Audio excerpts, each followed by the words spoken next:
दिल्ली ही भाजपचीच। दिल्ली विधानसभेमध्ये भाजपचा मोठा विजय झालेला आहे आणि 27 वर्षांनंतर भाजपचं कमळ हे दिल्लीमध्ये फुललेलं आहे। भाजपला दिल्लीमध्ये 48 जागा मिळाल्या तर आपला केवळ 22 जागांवर विजय मिळवता आलेला आहे। आपला मागच्या निवडणुकीमध्ये 62 जागा, मात्र आता आपची घौडदौड जी आहे ती 22 जागांपर्यंत आलेली आहे। केजरीवाल आणि सिसोदियांच्या पराभवामुळे दिल्लीमध्ये आपला मोठा धक्का बसलेला आहे। चौथ्यांदा सत्ता स्थापन करण्याचं आपचं स्वप्न त्यामुळेच भंगलेलं आहे। केवळ 23 जागांवरतीच त्यांचा विजय झालेला आहे।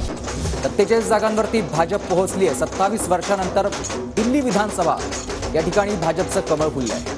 काँग्रेसला दिल्लीमध्ये भोपळाही फोडता आलेला नाही। 2015-2020चा काँग्रेसचा परफॉर्मन्स, त्यावेळेला सुद्धा एकही जागा काँग्रेसला जिंकता आलेली नव्हती आणि तेच चित्र या ठिकाणी पाहायला मिळतंय। त्याच्यामुळे काँग्रेसला मतदारांनी, दिल्लीकरांनी संपूर्णपणे नाकारल्याचं चित्र पाहायला मिळतंय। तर माजी मुख्यमंत्री अरविंद केजरीवाल आणि सिसोदिया यांच्या पराभवामुळे दिल्लीमध्ये आपला मोठा धक्का बसलेला आहे।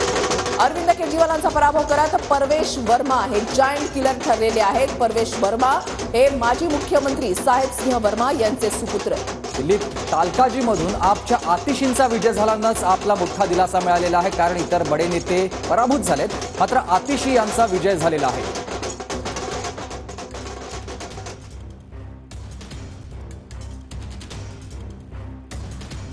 अरविंद केजरीवाल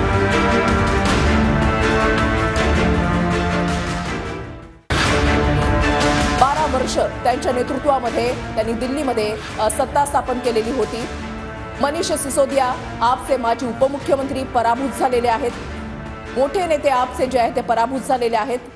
दिल्लीमध्ये नेमकं काय होणार याकडे सगळ्या देशाचं लक्ष लागलेलं होतं आणि माजी उपमुख्यमंत्री मनीष सिसोदिया यांचा पराभव झाला। केजरीवाल मुख्यमंत्री, सिसोदिया उपमुख्यमंत्री यांचा पराभव झालेला आहे। मद्य घोटाळा प्रकरणी देखील त्यांची नावं समोर आलेली होती। जेलबारी देखील या दोन्ही नेत्यांना करावी लागलेली होती आणि या सगळ्याचा परिपाकच म्हणावं, दोन्ही नेत्यांचा पराभव झालेला आहे आणि या ठिकाणी भाजपचे उमेदवार निवडून आलेले आहेत। अरविंद केजरीवाल आणि मनीष सिसोदिया यांचा पराभव झालेला आहे। नवी दिल्लीमध्ये आम आदमी पक्षाकडून अरविंद केजरीवाल हे निवडणुकीच्या रिंगणामध्ये उतरलेले होते। 2013 पासून ते त्या ठिकाणी जिंकत होते, मात्र यंदा त्यांचा पराभव झालेला आहे। भाजपच्या परवेश वर्मा यांनी त्यांचा पराभव करत परवेश वर्मा हे जायंट किलर ठरलेले आहेत। काँग्रेसचे संदीप दीक्षित हे सुद्धा निवडणुकीच्या रिंगणामध्ये उतरलेले होते।